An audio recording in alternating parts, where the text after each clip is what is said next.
ಕ್ರಿಸ್ತನಲ್ಲಿ ಪ್ರಿಯವಾದವರೇ, ನಿಮ್ಮೆಲ್ಲರಿಗೂ ಯೇಸು ಕ್ರಿಸ್ತನ ಮಹಿಮೆಯುಳ್ಳ ನಾಮದಲ್ಲಿ ನನ್ನ ವಂದನೆಗಳು.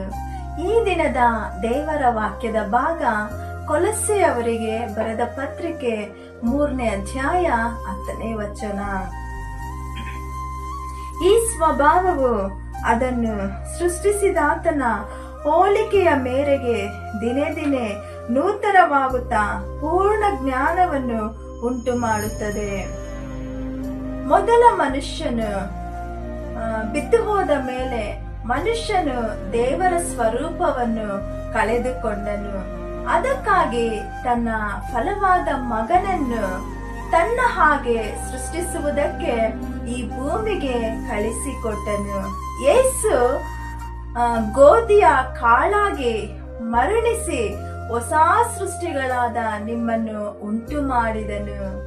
ದೇವರ ಹಾಗೆಯೇ ನಿಮ್ಮನ್ನು ಮಾರ್ಪಡಿಸಲು ಈ ಫಲವನ್ನು ಪವಿತ್ರಾತ್ಮನು ನಿಮ್ಮ ಆತ್ಮದೊಳಗೆ ಇಟ್ಟನು. ಮನುಷ್ಯನು ಕಳಕೊಂಡಿದ್ದ ದೇವರ ಪ್ರಭಾವವನ್ನು ಮತ್ತು ಸ್ವರೂಪವನ್ನು ಯೇಸು ಮತ್ತೆ ಹಿಂತಿರುಗಿಸಿಕೊಟ್ಟನು. ನೀವು ರಕ್ಷಿಸಲ್ಪಟ್ಟಾಗಲೇ ಇದೆಲ್ಲಾ ನಿಮ್ಮಲ್ಲಿ ನಡೆದು ಹೋಯಿತು. ಈಗ ನೀವು ಸಾಧಾರಣ ಜನರಲ್ಲ.